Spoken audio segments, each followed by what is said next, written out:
Frère Yves, comment vous allez? J'espère que vous vous portez très bien. Bon, quant à moi, je me porte très bien aussi. Quand vous m'envoyez les enseignements et que je ne réponds pas automatiquement, ne croyez pas que je ne lis pas ou que je ne médite pas ou que je ne prends pas des enseignements à cœur, non. Euh, Souvent, quand je n'ai pas le temps, j'épingle votre discussion pour plus tard et garder ce que je dois garder dedans. Voilà. Donc, c'est pas que je néglige ça.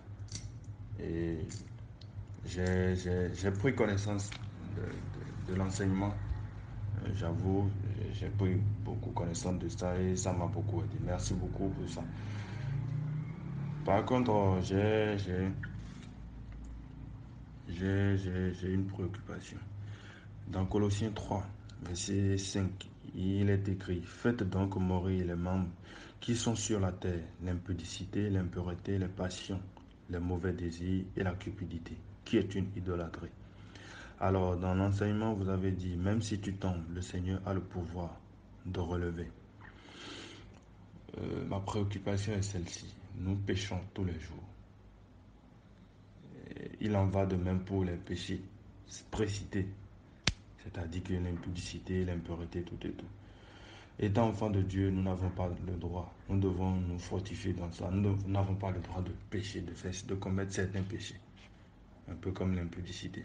Mais s'il arrivait qu'on tombe une fois, selon votre explication, c'est-à-dire que le Seigneur peut encore nous relever, est-ce que cela voudrait dire qu'il faut se culpabiliser et dire qu'on est tombé, donc c'est fini, on est allé à la dérive?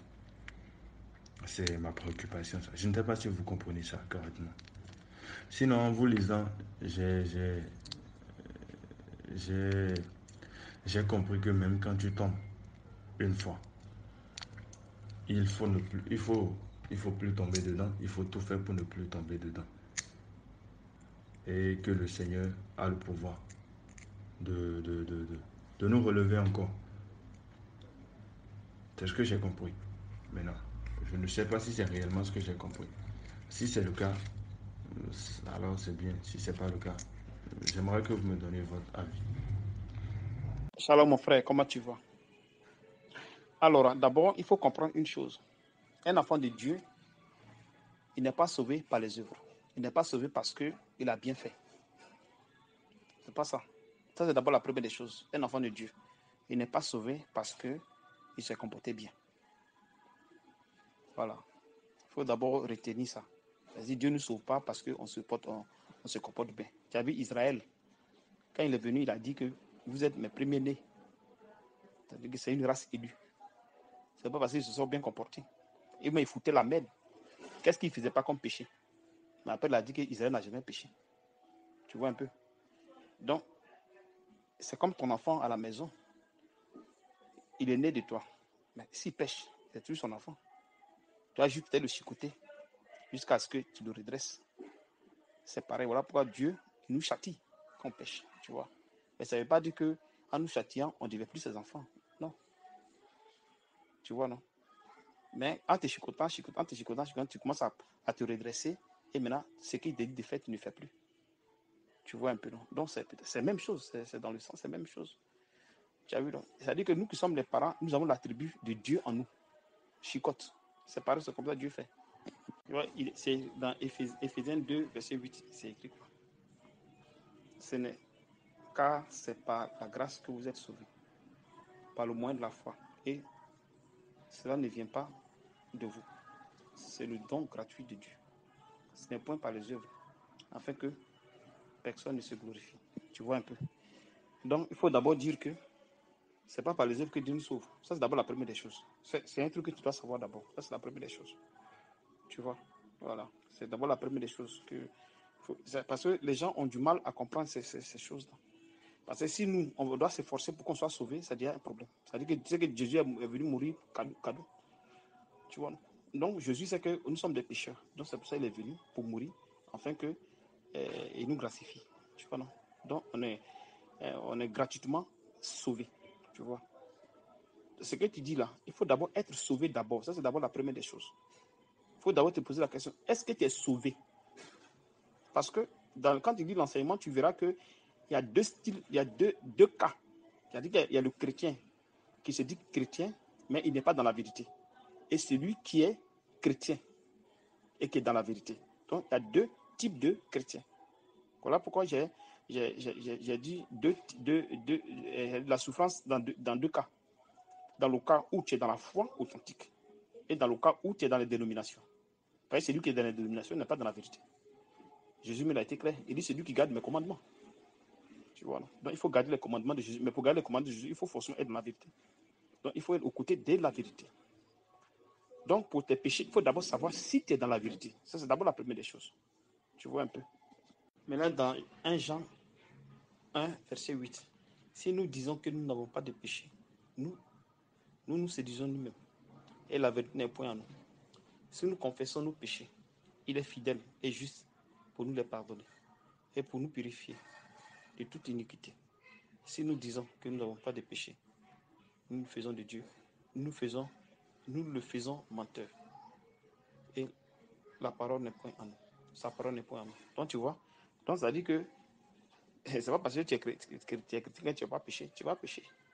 Tu vois, tu vas tomber dans le péché, tu vas tomber dedans. Mais seulement que avec le temps, tu vas laisser. Tu vois, non? Mais là, il faut être dans la foi. Hein? Il faut la foi authentique. Parce que c'est Jésus qui attire les gens dans la foi. Tu vois un peu. Et là, même dans le monde, là, dans les églises évangéliques, il faut voir les gens. Et ils se disent qu'ils sont dans la foi, mais au fait, ils ne sont pas dans la foi. Tout le temps, ils pêchent. Donc, il n'y a pas de progression. C'est comme un enfant. Un enfant, quand il grandit quand même. Quand un enfant, les petits, commence à grandir, donc c'est pareil. Mais une personne qui est dans la foi, puis il ne grandit pas dans la foi. Parce que quand tu grandis, tu essaies de laisser les désirs charnels. Donc, tous tes désirs que tu avais, tu vas les manifester, mais avec un moment donné, un peu, tu vas comment dire, tu vas te débarrasser de ces choses-là parce que tu vas gêner, tu vas prier, tu vas méditer, tu vas faire tous ces genres de trucs. Donc, ça va te pousser à laisser ces trucs et tu vas remplacer la loi de Dieu en toi. Tu vas remplacer la loi de la vie, la loi du péché en toi.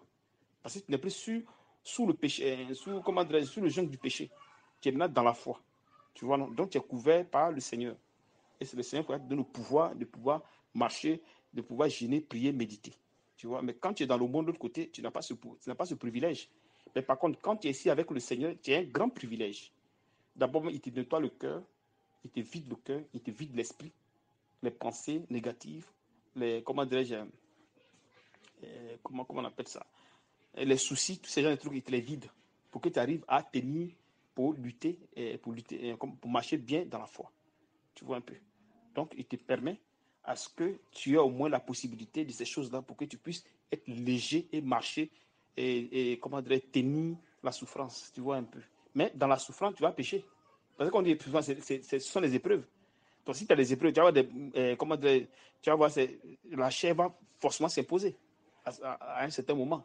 Tu vois, et tu vas tomber dans le péché. Mais tombant dans le péché, puisque Dieu maintenant est en toi, puis la loi de Dieu commence à être en toi, tu vois, non, parce qu'il y a la présence, il y a quelque chose qui est présent. Il y a quelque chose qui est présent en toi.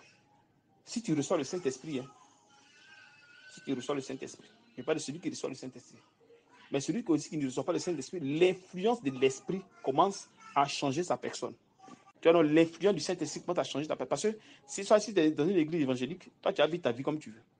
Mais quand Dieu va t'appeler, puis il va t'amener quelque part où on dit la vérité, si tu ne fais pas attention, c'est-à-dire si tu as ton cœur disponible et vraiment, tu veux suivre le Seigneur et de tout cœur, parce qu'il y a d'autres qui suivent, ils sont sur le vrai chemin, mais ils ont la tête ailleurs. Tu vois, non? Pourtant que la parole, elle s'inscrit sur un cœur qui est mou et humble et qui est prêt. Alors, si ton cœur est prêt, mais tu n'as pas la force de Dieu peut t'aider. Donc, c'est ce cœur-là que Dieu fortifie. Tu vois, non? Donc, la personne a le courage de gêner, de prier, de méditer, de gêner. Mais en faisant ça, tu tombes dans le péché. Mais tombant dans le péché, tu vas quitter dedans. Tu vois, non? C'est pour que tu quittes dans le péché, que tu gênes, tu pries, tu médites, pour vider tous ces trucs de péché, pour te débarrasser de ça. Tu vois un peu. Donc, forcément, tu vas pécher. Tu vas pécher, mais tu vas progresser. Tu vas progresser et quitter dans le péché. Parce qu'il a dit que vous serez transformés jusqu'à l'unité de la foi. Tu vois, différent d'une personne qui n'est pas dans la foi et qui pêche. Parce que lui, de l'autre côté, mais il ne peut pas changer. Parce qu'il n'a pas cette possibilité de se transformer. Par contre, nous, étant dans la foi, on a la possibilité de se transformer. Donc, ça fait C'est dans deux cas différents. Tu vois, donc, deux cas différents. Même dans le verset ici, ça dit quoi? 1 Jean 2, 1. Mes petits enfants, je vous écris ces choses afin que vous ne péchez point. Et si quelqu'un a péché, nous avons un avocat auprès du Père, Jésus-Christ le juste. Il est lui-même une victime expiatoire pour nos péchés. Non seulement pour les nôtres, mais aussi pour plusieurs dans le monde entier. Tu vois, non? Donc, étant dans le corps de Christ, tu peux pécher. Mais seulement que le Seigneur lui pardonne ces péchés-là. Tu vois, non? Il te pardonne ces péchés-là. Sinon, tu peux tout faire. Hein. Il y a même un homme qui est sorti avec la femme de son frère, la femme de son papa, dans le corps de Christ. Mais tout ça là, tu peux recevoir le Saint-Esprit, être charnel. Parce qu'il faut que tu sois forcément transformé. Donc, si tu es à l'état où tu n'es pas encore transformé, tu fais faire des bêtises. Mais avec le temps, Dieu t'enlève ça, quoi. C'est pas que tu vas pratiquer le péché, non. Parce que pour que Dieu te condamne, il faudrait que tu sois hors de la foi. Si tu es hors de la foi, comment dirais-je, tu pêches, tu es payé pour ça. Hein. Tu vas payer ça. Tu vas payer ça en enfer. L'idolâtrie, tout ça, tu vas payer ça en enfer. Tu vois, non? Mais l'enfant, il est ici, il peut faire des bêtises, là, il peut faire la même chose. Hein. Il peut faire. Mais avec la transformation, ça va disparaître qu'au fait. Tu vois un peu, non? Donc, c'est un peu ça, quoi. Tu vois, non? Donc, pour être à la perfection, tu as d'abord tes péchés à toi. Tu vois, non? Pour que ça quitte, il faut forcément que il faut que tu sois transformé. Tu vois, quand on lit 1 Corinthiens 6, verset 9, ne savez-vous pas que les injustes n'hériteront point le royaume de Dieu? Ne vous y trompez pas. Tu as vu? Il dit, ne vous y trompez pas. Il dit, ne savez-vous pas que les injustes n'hériteront point le royaume de Dieu? C'est une question qu'il a posée. Et maintenant, il dit, ne vous y trompez pas. Ni les impudiques, ni les idolâtres, ni les adultères, ni les efféminés, ni les infâmes, ni les voleurs, ni les cupides, ni les ivrognes, ni les outragés, ni les ravisseurs n'hériteront le royaume de Dieu. Et bien ici, il dit, et c'est là ce que vous étiez. Donc tout ce qu'il a cité là, c'est comme ça d'autres parmi nous étaient. Ils avaient ce comportement-là. Tu vois, non? Ils avaient ce comportement. Quelques-uns de vous, mais vous avez été lavés. Mais vous avez été justifiés. Mais vous avez été sanctifiés. Mais vous avez été justifiés au nom du Seigneur Jésus-Christ. Et par l'Esprit de notre Seigneur, de notre Dieu. Tu vois. Donc, tout ce truc-là, c'est ce qu'on était. Mais quand le Seigneur nous appelle, il nous sanctifie, il nous justifie. Il nous sanctifie par la parole. Et on est justifié au fait. Tu vois un peu, non? Tu vois. Mais puisqu'avec la transformation, maintenant, on essaie de laisser. On essaie de laisser. On essaie de laisser. On essaie de laisser. On essaie de laisser. Tu vois un peu. On essaie de laisser. Par contre, quand tu es dans le monde, tu vas le faire. Tu vas faire les choses. Parce que tu n'as pas la puissance de lutter contre ces péchés. Par contre, Dieu nous donne la possibilité de lutter parce qu'il condamne le péché dans la chair. Tu vois un peu, non? Donc, tu vois ici, dans Romains 8, 2, il dit quoi? En effet, la loi de l'esprit de vie en Jésus-Christ m'a affranchi de la loi du péché, de la mort. Car chose impossible à la loi parce que la chair la rendrait sans force. Dieu a condamné le péché dans la chair en envoyant, à cause du péché, son propre Fils dans une chair semblable à celle du péché. Et cela afin que la justice de la loi accomplisse en nous qui marchons non seulement, non selon la chair, mais selon l'esprit. Tu vois, non? Donc, le fait que Jésus est venu et il est mort, il a condamné le péché dans la chair. Donc, le péché n'a plus trop de force sur nous. Tu vois, non? Qu'est-ce que ça veut dire? C'est-à-dire que quand nous venons dans la foi, on n'est plus seul au fait. C'est-à-dire qu'il y a quelqu'un qui nous aide maintenant à lutter contre le péché. Jésus-Christ. Tu vois, non? Voilà.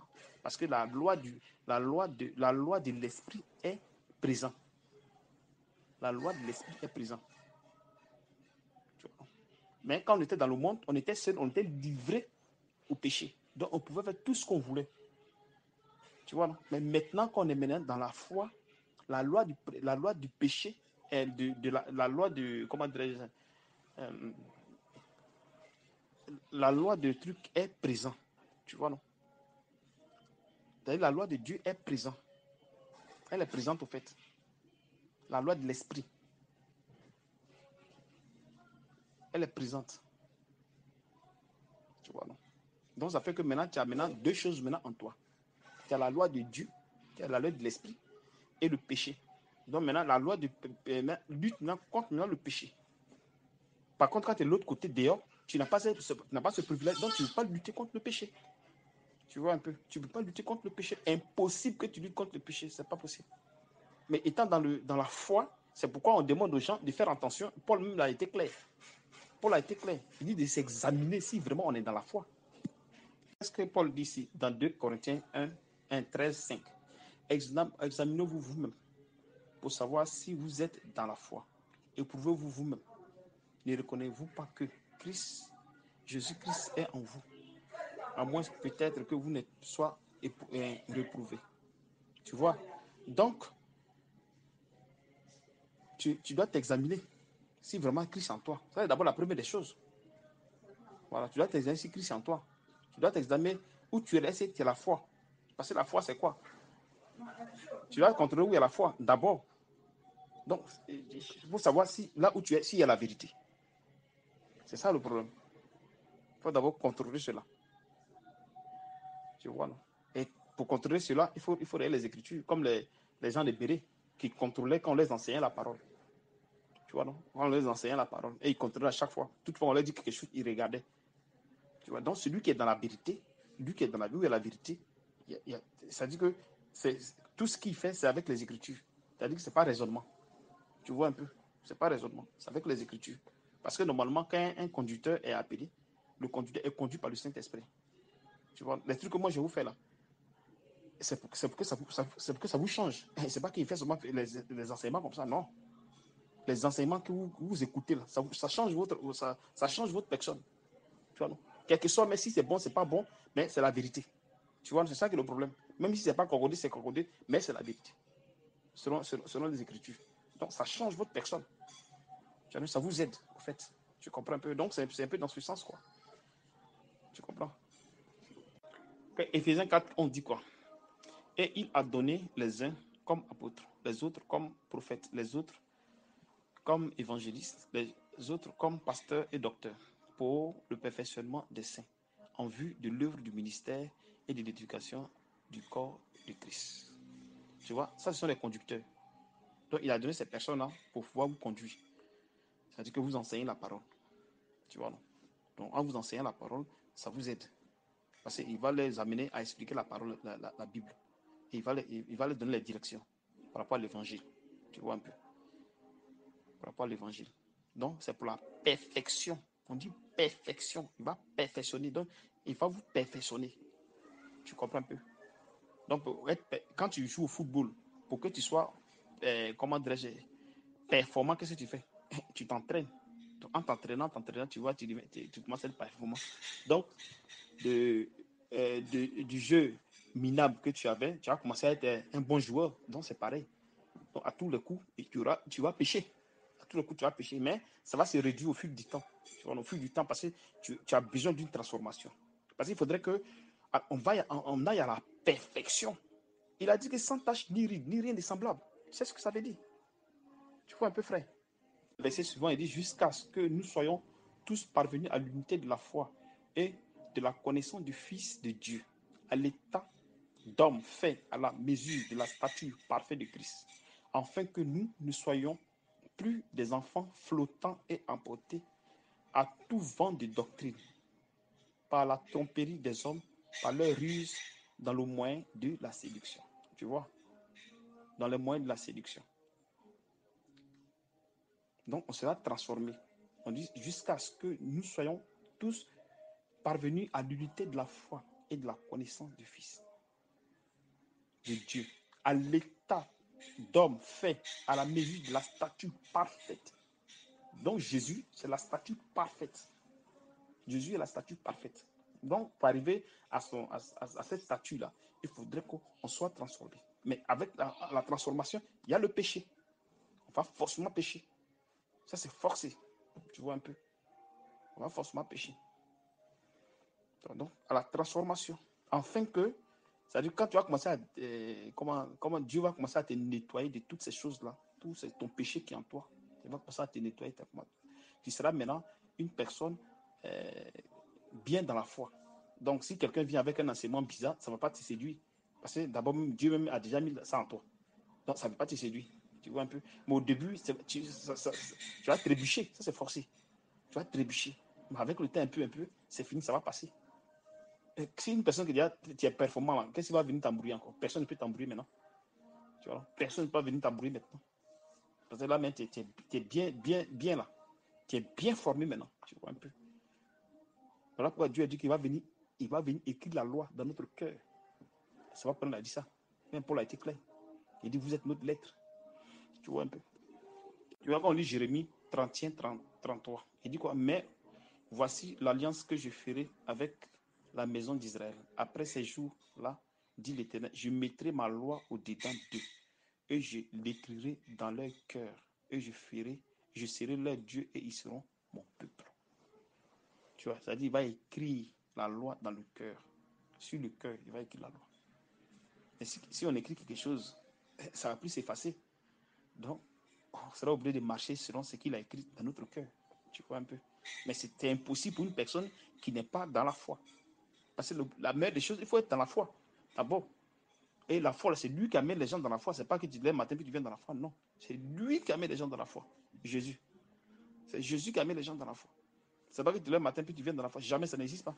Tu vois un peu. Qui a été répété en Jérémie 31, 30 là. Paul a réitéré ici en 2 Corinthiens 3, 2. C'est vous qui êtes notre lettre, écrite dans nos cœurs, connue et lue de tous les hommes. Vous êtes manifestement une lettre de Christ, écrite par notre ministère, non avec de l'encre, mais avec de l'Esprit de Dieu vivant, non sur des tables de pierre, mais sur des tables de chair, sur des cœurs. Tu as vu? Donc, ça dit que toutefois que tu viens, on t'enseigne la parole, les conducteurs t'enseignent la parole, ça vient s'inscrire dans le cœur. Et en s'inscrivant dans le cœur, allez, tu vas commencer à marcher selon la parole. Tu vas commencer à marcher selon la parole. Donc, tu vas commencer à laisser les désirs de la chair. Tu vas te débarrasser des désirs de la chair. C'est-à-dire que tu vas aller de l'ancien homme à l'homme nouveau. Tu vois, non? Parce qu'en toi, il y a la loi de Dieu qui est présente. Le Saint-Esprit.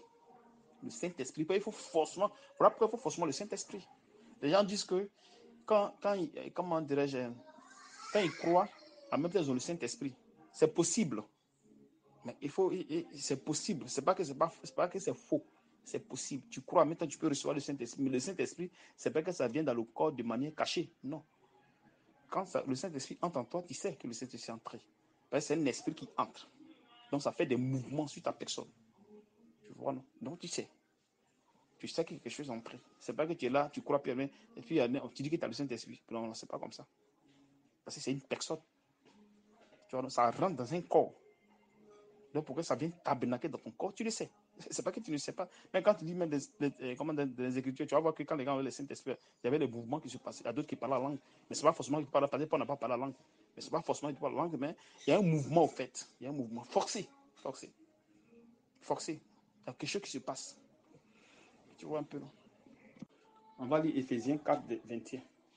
Si du moins vous l'avez entendu, et si conformément à la vérité qui est en Jésus, c'est en lui que vous avez été instruits.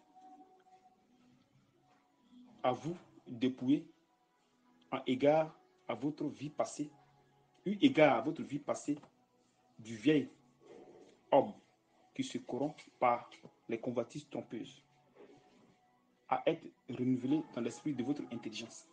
Tu vois un peu? Donc c'est en Jésus que vous êtes instruits. Il faut forcément que tu sois instruit en Jésus. C'est-à-dire qu'il faut forcément être où il y a la vérité. Il faut forcément. Si tu vas dans une fausse église, tu ne seras pas instruit. Selon la volonté, selon Dieu, tu ne seras pas instruit comme ça. Parce que Jésus, c'est la vérité. Donc, c'est l'instruction de Jésus qu'on te donne. Et c'est cette instruction-là qui va te transformer. Tu vois un peu. Même si tu pêches, mais ça va te transformer jusqu'à ce que tu n'arrives plus à pécher. Tu as dit, ça va t'enlever la vie de péché, comment dirais-je, ce péché qui est en toi et qui te fatigue. Ça va t'enlever ça. C'est-à-dire que ça va t'amener de l'ancien homme à l'homme nouveau. Tu vois un peu. Maintenant, on continue le verset. Et à revêtir l'homme nouveau, créé selon Dieu, dans une justice et une sainteté que produit la vérité. C'est pourquoi renoncez au mensonge et que chacun de vous parle selon la vérité à son prochain. Car nous sommes membres les uns les autres. Tu as vu? Il dit et à revêtir l'homme nouveau, créé selon Dieu. Mais pour revêtir cet homme nouveau-là, et comment il faut faire? Il faut avoir le Saint-Esprit. Il faut être né de nouveau. Tu vois, non? La nouvelle naissance, c'est le Saint-Esprit. Il faut forcément avoir ça pour que tu puisses être transformé. Mais si le Saint-Esprit n'est pas encore arrivé, la chose que vous pouvez faire, c'est jeûner, prier, méditer et lire la Bible et suivre les enseignements jusqu'à ce que le Saint-Esprit vienne. Tu vois, maintenant, quand le Saint-Esprit vient maintenant, il va te donner la force maintenant. Tu vois, non? Aller maintenant à la perfection. Tu vois. Maintenant, quand il a dit, c'est pourquoi renoncer au mensonge et que chacun de vous parle selon la vérité à son prochain, car nous sommes membres les uns les autres. Donc, c'est pourquoi renoncer au mensonge. Donc, pour renoncer au mensonge, il faudrait que tout sera quitte en toi. C'est-à-dire qu'il faudrait que la vie de péché quitte en toi. Tu vois, c'est pour ça qu'il a besoin de la transformation. Parce que tant que tu auras la vie de péché, tu vas mentir, tu vas faire n'importe quoi. Tu vois. Mais quand maintenant tu vas commencer à te transformer, tous ces trucs, ça va quitter en toi. Et la loi de Dieu maintenant va s'installer. Que Dieu écrit sur ton cœur. Tu vois un peu. Sinon que tu vas pécher, ça c'est forcé. C'est pas que tu es chrétien, tu ne pêches pas, non. Mais c'est-à-dire que tu réduis ta vie commence le péché commence à réduire en toi.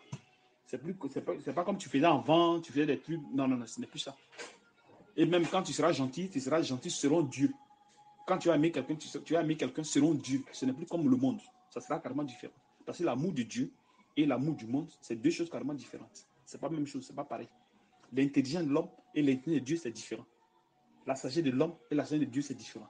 Donc, tout ce qui est en fait, tout ce système-là, c'est pour te donner, lui, comment dire, la capacité pour pouvoir tenir dans la foi.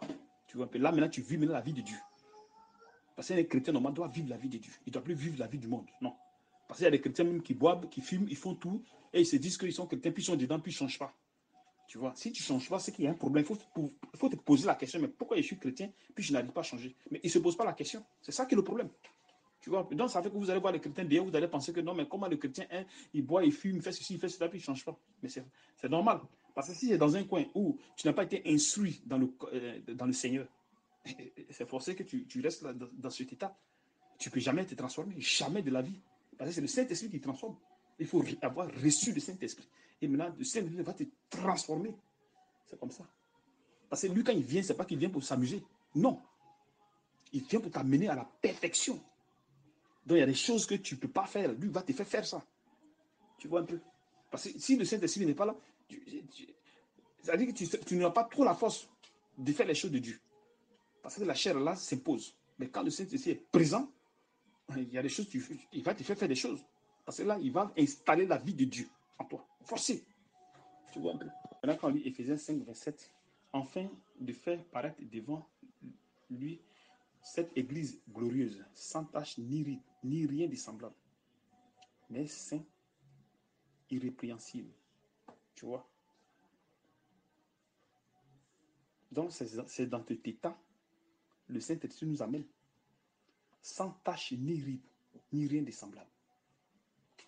Tu as vu?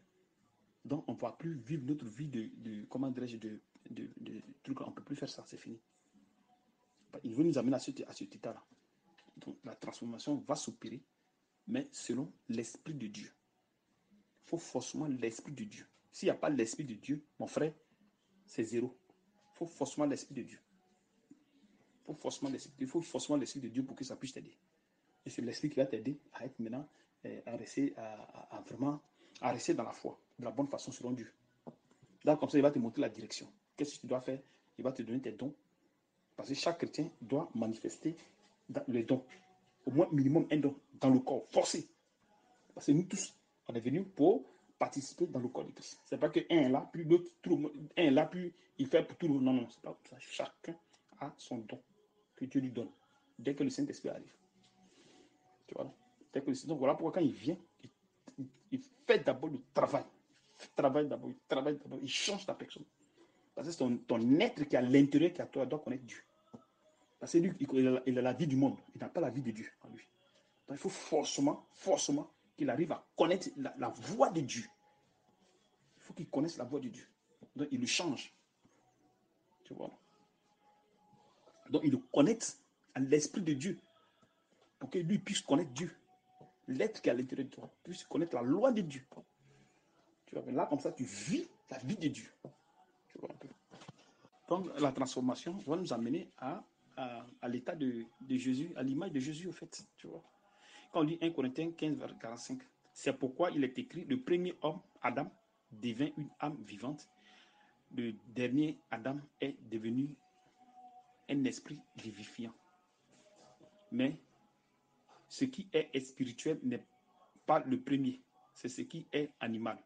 Ce qui est spirituel vient ensuite. Tu vois? Pourquoi on dit qu'il est animal? Quand Dieu a dit dans Genèse 1, 27, où il dit que Dieu créa l'homme à son image, il le créa à l'image de Dieu. Il créa l'homme et la femme. Tu vois? Mais quand il les a créés, là, quand il les a créés, il ne les a pas encore formés. Donc, eux, ils étaient à l'image de Dieu. Tu vois un peu? Il ne les a pas encore formés de poussière. Afin que le péché, afin que le. Il n'est pas encore formé de poussière, pardon. C'est quand il est formé de poussière que le péché entre. Tu vois? Donc, bien avant ça, il était à l'image de Dieu. Il était à l'image de Dieu. Tu vois un peu? Il était à l'image de Dieu. Donc, c'est à ce titre-là qui nous amène. Ça, c'est comment dirais-je? À ce titre d'Adam, du deuxième Adam qui nous amène. Voilà pour qu'il nous transforme. Tu vois un peu. Donc, c'est ce titre qui nous amène. Il nous transforme sans tâche ni ride. Tu vois, non? Donc, c'est un peu ça. Donc, la transformation, comment dirais-je, au moment de la transformation, forcément, tu vas pécher. Ça, c'est forcé. Forcé, tu vas pécher. Mais tellement les trucs seront réduits, au fait. Les choses seront réduites. Tu vois, non? Tu vas plus faire comme avant.